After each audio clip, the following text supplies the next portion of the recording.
Muito bem, pessoal, a partir deste vídeo vamos estudar o regime jurídico dos servidores aqui do município de Sapiranga. O regime jurídico dos servidores é o Estatuto dos Servidores, é a lei onde estão os direitos que vocês que vão passar neste concurso terão como servidores do município de Sapiranga. Bom, a primeira coisa que vocês precisam saber é que este é o Estatuto dos Servidores e eu tenho que saber quem é servidor público para os efeitos desta lei. E para os efeitos desta lei, servidor público é a pessoa legalmente investida em cargo público. Então, o servidor é aquele que ocupa um cargo público. O cargo público pode ser efetivo ou em comissão.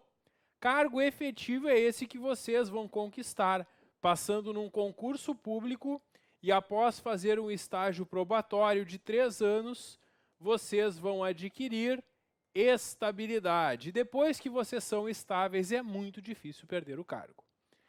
Já o cargo em comissão, que também é servidor público, é aquele de livre nomeação e livre exoneração. A qualquer momento ele pode ser nomeado e exonerado. Então, a prefeita ou prefeito de Sapiranga, a qualquer momento pode nomear pessoas da sua confiança para a função e exonerar. É isso. Bom, quem é servidor público então? O concursado é servidor público? Claro que sim. Vocês que vão passar no concurso serão servidores públicos. O CC, nomeado livremente, é servidor público? Também. Então, ambos são servidores públicos. Tá bom, professor? E quem que não é servidor? Quem não é servidor para os efeitos desta lei? O temporário, aquele contratado emergencialmente. Porque quem é contratado emergencialmente não ocupa um cargo público. Também não é servidor para os efeitos desta lei o empregado público, aquele regido pela CLT. Também não. Então, servidor público é quem ocupa cargo público. Existem cargos efetivos e cargos em comissão. O artigo 3º traz mais algumas características do cargo público que a gente deve saber para a prova. Primeiro, que o cargo é criado em lei. Para criar um cargo público precisa de uma lei. Por decreto não dá para criar um cargo. Então, se a prefeita quiser criar um novo cargo, precisa encaminhar um projeto de lei para a Câmara e só se a Câmara aprovar o cargo vai ser criado. Não se cria cargo por decreto, por canetaço. Então, o cargo é criado em lei e essa é a primeira característica. Segundo, o cargo é criado em número certo. Quando é criado um cargo, existe uma quantidade certa de cargos que são criados. Então, a lei cria determinados cargos e vai dizer, olha, ficam criados 20 cargos de guarda municipal, por exemplo. É isso, a lei vai trazer a quantidade certa. Os cargos possuem denominação própria, cada cargo tem um nome, como esse para o qual tu está concorrendo neste concurso. Remunerado pelos cofres municipais, o município vai pagar a remuneração dos servidores, e há um conjunto de atribuições e responsabilidades que vocês que vão passar no concurso vão assumir. A investidura em cargo público, em regra, é por concurso público. Sim, por isso que a gente está aqui estudando, né? E aí funciona da seguinte forma. Para os cargos efetivos em geral, é concurso público que pode ser só de provas ou provas e títulos. O concurso para o magistério, para os cargos de professor, é por concurso também e para professor tem que ser de provas e títulos. E o cargo em comissão é aquele que não tem concurso para ingressar e que a qualquer momento pode ser exonerado. Então, essas são as formas de ingresso. Os cargos efetivos em geral por concurso público e os cargos em comissão sem concurso público. Bom, o artigo 5º trata da função gratificada. O que é isso? Depois que tu é concursado lá no município, tu pode assumir uma função gratificada. E aí, além de receber o valor do teu cargo, tu vai receber mais um valor por essa função de direção, chefia ou assessoramento que tu estiver ocupando. Então, vamos imaginar que tu tem um vencimento de R$3.000 e lhe oferecem a função de chefe de um setor. Além dos R$3.000, tu ganha mais R$2.000 por estar naquela chefia. Enquanto estiver nessa chefia, tu está ganhando 5.000. os 3.000 do cargo que tu é concursado e 2.000 da função. Se for retirada essa função, tu vai voltar a receber apenas os 3.000. Então, essa função gratificada é uma função temporária, que a qualquer momento pode ser retirada. E quando é retirada a função, o servidor volta a receber somente pelo cargo. A função tem que ser de direção, chefia ou assessoramento, e ela é privativa de quem é concursado. Essa função gratificada é só para quem já é concursado ocupante de cargo efetivo. É essa regra que nós temos aqui no artigo 5º. Bom, o artigo 6º prevê ainda que é vedado desviar o servidor de função. Eu não posso dar trabalhos para um servidor fazer que não sejam aqueles que a lei prevê para o seu cargo, exceto quando o servidor é designado para uma função de direção, chefia, assessoramento ou uma comissão legal, porque aí ele vai receber um valor adicional por estar nessa função. O título 2 trata do provimento e da vacância. A gente vai estudar agora quais são as formas de entrar num cargo, que é o provimento, e depois as formas de sair do cargo, que são as formas de vacância. Para entrar num cargo, eu tenho que atender alguns requisitos básicos. E o primeiro é ser brasileiro. Aqui, a banca pode fazer uma pegadinha na tua prova, dizendo que tem que ser brasileiro nato para ocupar um cargo público. E isso está errado. O brasileiro pode ser nato ou naturalizado, não faz diferença. Então, se a banca afirmar que é requisito básico ser brasileiro nato, está errado, é pegadinha da banca, basta ser brasileiro. Idade mínima é 18 anos, estar quite com as obrigações militares e eleitorais, ter uma boa saúde física e mental comprovada mediante exame médico e atender às condições prescritas em lei para o cargo. Esses, então, os requisitos básicos para ingressar. Bom, as formas de provimento. O artigo 8º traz as formas de provimento e depois, lá no artigo 34, a gente tem as formas de vacância. Provimento são as formas de entrar, vacância são as formas de sair do cargo. Bom, a primeira delas é a nomeação e todos pela primeira vez vão entrar pela nomeação. Eu só posso passar por uma outra forma de provimento se eu já fui alguma vez nomeado. Então, a primeira forma de ingressar no serviço público sempre é a nomeação. Depois, pode ser que por algum motivo eu passe por outras formas de provimento. Então, a nomeação é essa, que vocês vão passar no concurso, vão ser nomeados, vão tomar posse e entrar em exercício no cargo. E essa é a forma normal de ingressar. Bom, existe também a recondução, readaptação, reversão, reintegração e aproveitamento. Nós vamos, ao longo da aula de hoje, aprender todas essas formas de provimento, como funcionam. Eu já coloquei aqui lado a lado as formas de provimento com as formas de vacância, porque elas são o contrário uma da outra. E às vezes a banca faz uma questão do tipo, assinale qual que não é uma forma de provimento. Aí ela coloca essas que são e coloca uma forma de vacância como resposta, portanto. Então é bom saber quais são as formas de entrar e quais são as formas de sair. E um detalhe importante, tem duas formas que são ao mesmo tempo provimento e vacância. A recondução e a readaptação são situações que o servidor está em um cargo e vai para outro. Se eu estou num cargo e vou para outro, eu vou sair de um cargo, vacância, e vou entrar em outro provimento. Então, a recondução e a readaptação são ao mesmo tempo provimento e vacância. As outras, ou são somente formas de entrar, ou são somente formas de sair do cargo público. Concurso público, as normas gerais vão ser feitas em um regulamento e o edital do concurso traz as regras do concurso sempre, né? Para fins de prova, o que eles perguntam quando perguntam sobre concurso é o que está no artigo 11, que prevê o prazo de validade do concurso. O concurso público é válido por até 2 anos, podendo ser prorrogado uma vez por igual prazo. Dentro do período de validade, o município pode convocar os aprovados no concurso. Então é isso, o período de validade do concurso é esse, 2 prorrogável por mais 2. Quem passa no concurso dentro desse prazo pode ser chamado para assumir um cargo. Nomeação. A nomeação é justamente quando o município convoca a pessoa para assumir o cargo. Tem a nomeação em comissão, para os CCs, aqueles que não fazem concurso para ingressar, e em caráter efetivo para os concursados. Vocês que vão passar no concurso serão nomeados em caráter efetivo.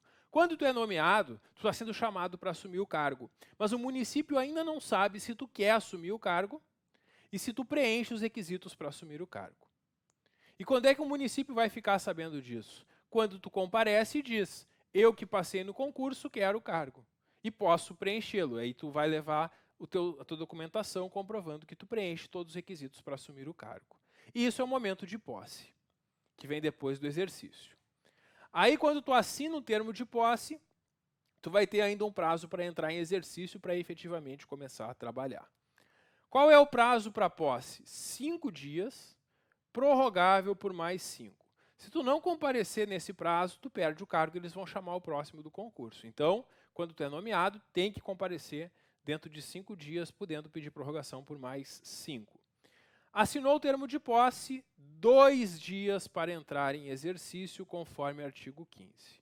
Então, 5 mais 5 para a posse, 2 para o exercício. Não apareceu para entrar em exercício no prazo, também perde o cargo. Tem 3 situações que não vão interromper o exercício. Como assim? São situações que tu vai mudar de cargo, mas tu não vai parar de trabalhar. Tu está num cargo hoje, amanhã tu está em outro. São a promoção, readaptação e recondução. Então, quando eu sou promovido, readaptado e reconduzido, eu não vou ter um prazo para assumir o novo cargo. Automaticamente eu já começo a trabalhar no novo cargo. Então, essas situações não interrompem o exercício. Sobre estabilidade, talvez o principal motivo para estarmos aqui estudando. Vocês querem passar no concurso, ser nomeados num cargo para saber que terão estabilidade. E quando tem estabilidade, é muito difícil perder o cargo. Porque o servidor estável só vai perder o cargo nas situações previstas no artigo 20. Então, após passar no estágio probatório, o servidor é estável. Uma vez estável, só pode perder o cargo por sentença judicial transitada em julgado, que é uma decisão judicial definitiva, da qual não cabe mais recurso, ou mediante processo administrativo disciplinar, em que seja assegurada ampla defesa. Aí é realizado um processo administrativo e o servidor vai ter toda a oportunidade de se defender e tentar demonstrar que não deve ser punido.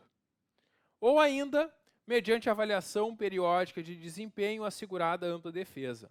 Essa última hipótese, avaliação periódica de desempenho, é uma situação que mesmo após o estágio probatório, o servidor continua sendo avaliado. E se ele tiver um mau desempenho, poderá também perder o cargo. Essa terceira hipótese ainda não está regulamentada, não está valendo na prática ainda, mas ela já pode cair em prova. Então, se eles perguntarem, as 3 formas de perder a estabilidade são essas 3 que estão aqui no artigo 20. Bom, enquanto não adquire estabilidade, o servidor pode ser exonerado se não passar no probatório, né? Não lograr aprovação é não conseguir aprovação, não alcançar aprovação no probatório. Então, quem não passa no probatório vai ser exonerado. E cuidado, que a banca pode fazer uma pegadinha dizendo que o servidor que não passa no probatório é demitido. E aí está errado. A gente vai estudar hoje que demissão é uma penalidade disciplinar. E o servidor que é punido com a demissão, antes de ser demitido, vai responder a um processo. E isso vai acontecer porque ele praticou uma falta grave. Quem não passa no probatório não cometeu uma falta grave, só não foi bom o suficiente. Então, cuidado com isso. O servidor que não passa no probatório é exonerado, não demitido. Bom, sobre a recondução, a primeira forma, então, que a gente vai ver de provimento depois da nomeação que a gente já viu. A recondução é uma situação que eu estou num cargo, vou para outro cargo B e vou voltar para o meu cargo anterior, o meu cargo A. Isso é a recondução. Mas, professor, por que eu vou voltar para o meu cargo anterior? Por 2 motivos. Primeiro, não passei no probatório do outro cargo. Por exemplo, sou servidor concursado e estável aqui no município e agora eu faço concurso para um cargo melhor, um cargo que paga mais. Passei no concurso e assumi um novo cargo. Eu deixei o meu cargo atual para assumir um novo cargo. Aí eu estou trabalhando nesse novo cargo e não passo no probatório. Não fui bom o suficiente. Quando eu sou reprovado nesse cargo, como eu era servidor já de outro cargo antes, eu tenho o direito de voltar para o cargo anterior. E isso é a recondução, o retorno ao cargo anteriormente ocupado. Esse é o primeiro motivo da recondução. Segundo motivo da recondução, reintegração do anterior ocupante. Como assim? Eu passei a ocupar um cargo B E o anterior ocupante desse cargo tinha sido injustamente demitido. Então eu estou ocupando o cargo porque o anterior ocupante foi injustamente demitido. Quando ele entra na justiça e ganha o direito de voltar, ele vai ser reintegrado. E eu que estou no cargo tenho que sair para ele voltar. Nesse caso, eu também posso voltar para o meu cargo anterior. Então essas são as duas situações em que é possível o retorno ao cargo anteriormente ocupado. É isso que nós temos no artigo 22, parágrafo 1º.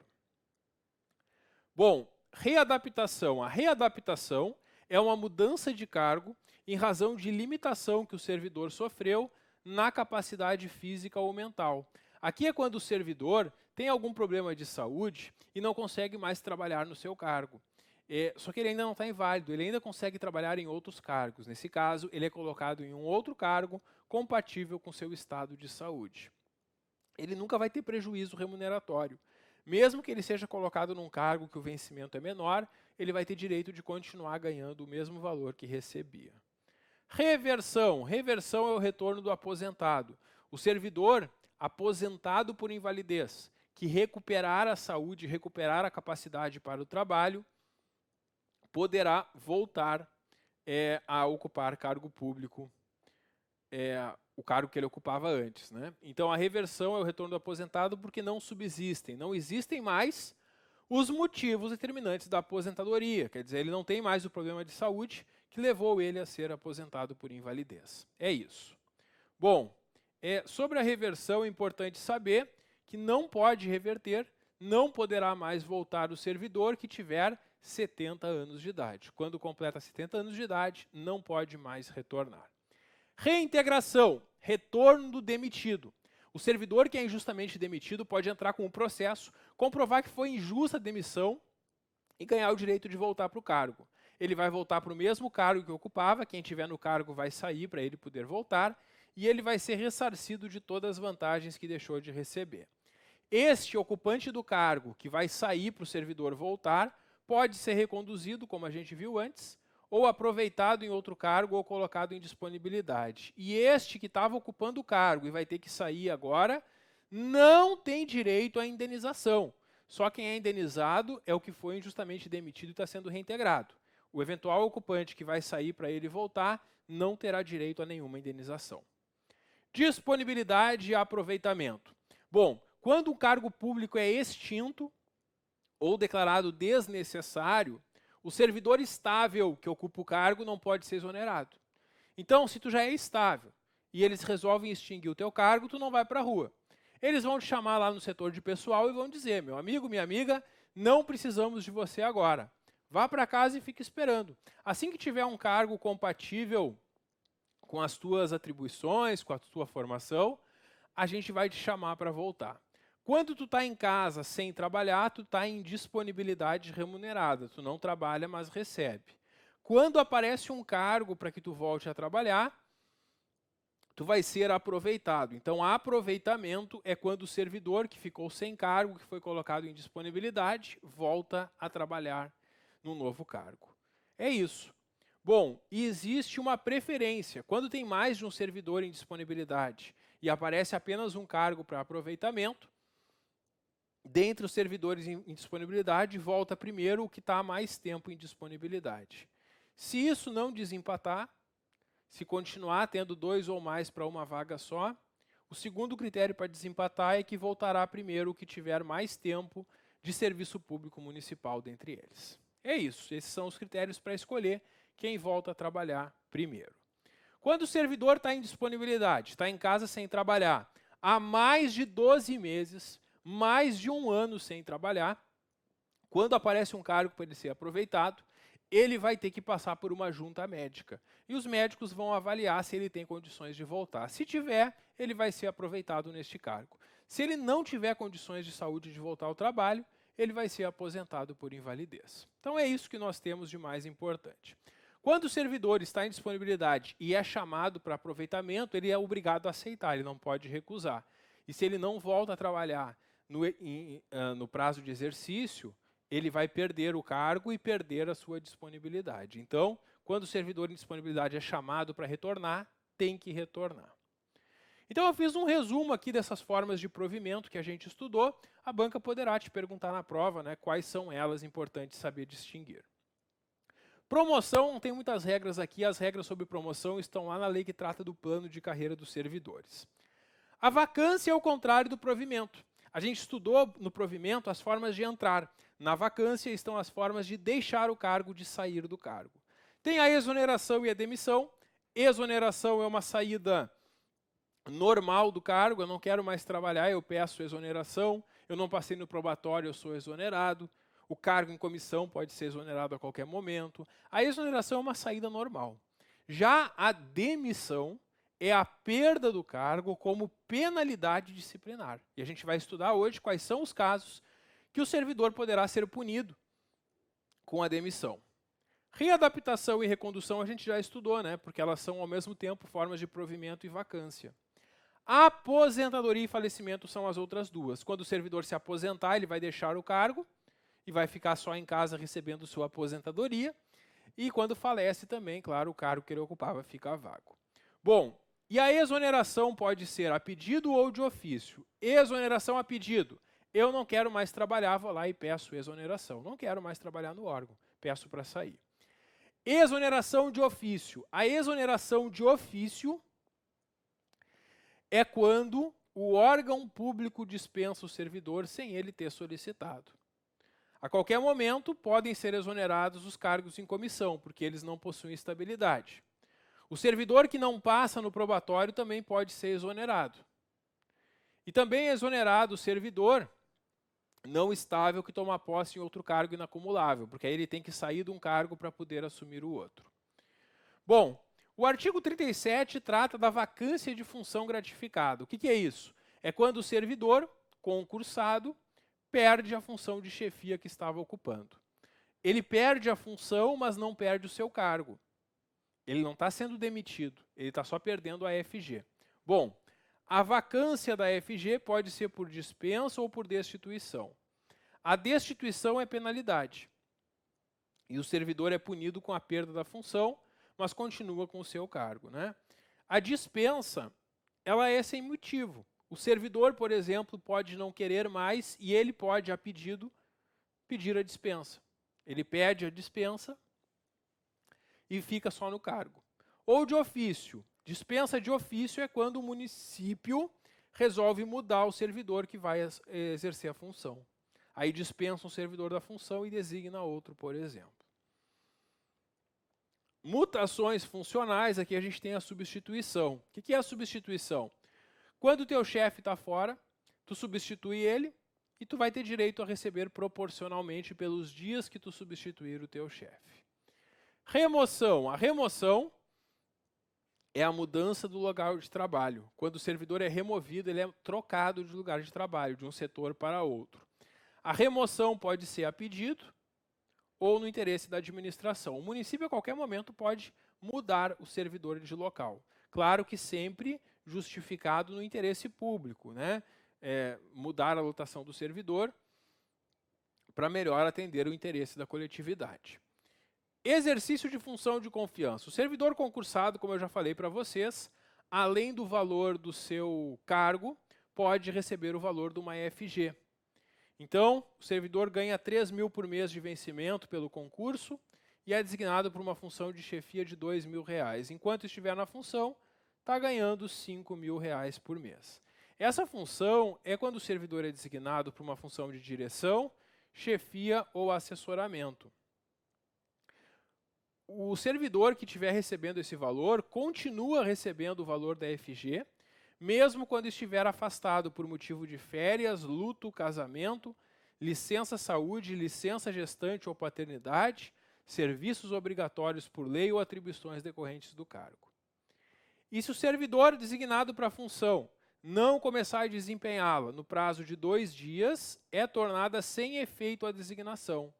Então, se tu é designado para uma função de chefia, em 2 dias tu não começa a desempenhar ela, tu não vai receber o valor dela no fim do mês, é tornada sem efeito a tua designação. Sobre o horário e ponto, o prefeito, no caso a prefeita, vai determinar os horários de trabalho de expediente na repartição e é possível que se adote um sistema de compensação de horário. No sistema de compensação de horário, eu posso trabalhar um pouco mais num dia e um pouco menos em outro, compensando os horários, cumprindo a carga horária semanal. Serviço extraordinário é hora extra, e o servidor que trabalhar além do horário normal receberá um valor chamado hora extra. Esse valor de hora extra é pago ao servidor com um acréscimo de 50% sobre o valor da hora normal. Então, se eu trabalho uma hora a mais, eu recebo o valor da hora mais 50%. E, em regra, o máximo de horas extras que um servidor pode fazer por dia são 2 horas extras diárias. Quem estiver ocupando cargo em comissão não tem direito à hora extra. O exercício de cargo em comissão exclui a remuneração por hora extra.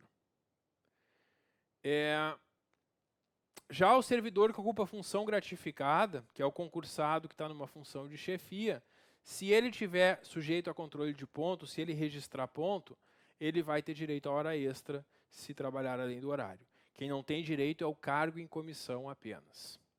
Repouso semanal. O servidor tem direito a um repouso remunerado num dia em cada semana, preferencialmente, não obrigatoriamente, preferencialmente aos domingos. Então, na tua remuneração mensal, tu vai receber pelos dias que tu trabalha e pelo teu dia de folga. No entanto, se tu faltar a semana, ou chegar atrasado, ou sair antes do horário durante a semana sem motivo justificado, tu vai ter descontado a remuneração do repouso. Então, só tem direito à remuneração do repouso quem trabalhou direitinho toda a semana. Em serviços ininterruptos, que são aqueles serviços que não podem parar, pode-se exigir trabalho em feriados. Quem trabalhar em feriado, fazendo hora extra, vai receber o acréscimo de 100% no valor da hora.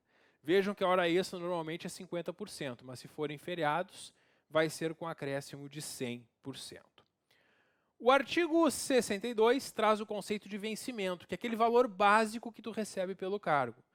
No exemplo que eu dei antes, o servidor tinha um vencimento de R$3.000. Se esse servidor, além desse vencimento, tem mais um adicional de R$1.000, mais uma gratificação, sei lá do que, de R$1.000, e está ganhando 5.000 por mês, o vencimento dele é 3.000. A remuneração são R$5.000, porque remuneração é o vencimento, o valor básico, mais essas vantagens pecuniárias. A gente tem, então, essa regra. No artigo 67, nós temos a regra de descontos na remuneração. E o servidor terá descontado a remuneração dos dias que faltar ao serviço e também os dias que ele chega atrasado, sai mais cedo, quando forem iguais ou superiores a 15 minutos. Se o servidor tiver menos de 15 minutos de atraso, não tem problema, não vai ser descontado. 15 minutos ou mais será descontado da parcela da remuneração diária. Salvo por imposição legal, que é a imposição de lei, ou mandado judicial, que é uma decisão judicial, nenhum desconto vai incidir sobre a remuneração ou provento. Então, eu só posso ter desconto no meu contra-cheque se esse desconto está previsto em lei ou se é ordem judicial. Juiz só vai dar ordem para descontar do meu salário se for pensão alimentícia.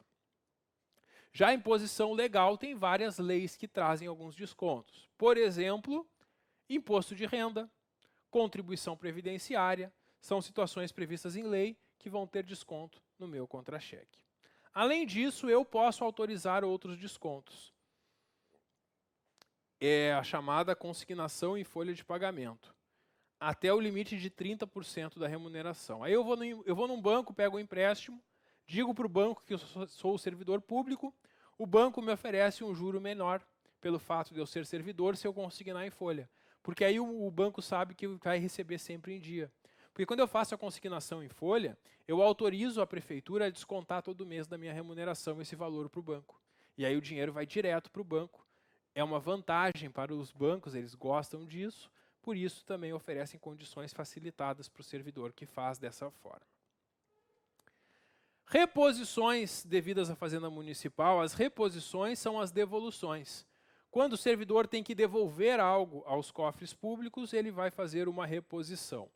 Essa reposição pode ser descontada todo mês um pouco, até o servidor pagar tudo que ele deve. E, nesse caso, pode descontar no máximo 20% da remuneração por mês. No entanto, tem alguns casos que não pode descontar aos poucos, que tem que pagar tudo de uma só vez. O servidor que cometer um alcance, desfalque ou omissão e efetuar recolhimento no prazo, vai estar sujeito a devolver tudo de uma só vez. É isso, é essa regra que nós temos no parágrafo 2º. E o artigo 70 ainda prevê que o servidor em débito com erário, o servidor que tem débito, que está devendo algo aos cofres públicos, que for demitido, exonerado ou tiver a disponibilidade cassada, tem que devolver a quantia de uma só vez. Está devendo para os cofres públicos, tem que devolver tudo de uma só vez. Por que isso, pessoal? Porque quando o servidor está em atividade e deve para os cofres públicos, ele pode descontar um pouquinho todo mês. Se ele é demitido, exonerado, ele não vai mais receber pelo município e não tem mais como descontar em folha. Então ele tem que pagar tudo de uma só vez. Se não pagar, vai ser inscrito em dívida ativa e vai ser cobrado judicialmente, vai ser processado para pagar esse valor. Bom, no próximo vídeo eu volto para a gente conversar sobre as vantagens aqui que o servidor pode receber, que estão previstas aí no artigo 71. Dá um clique que eu já volto. Até logo.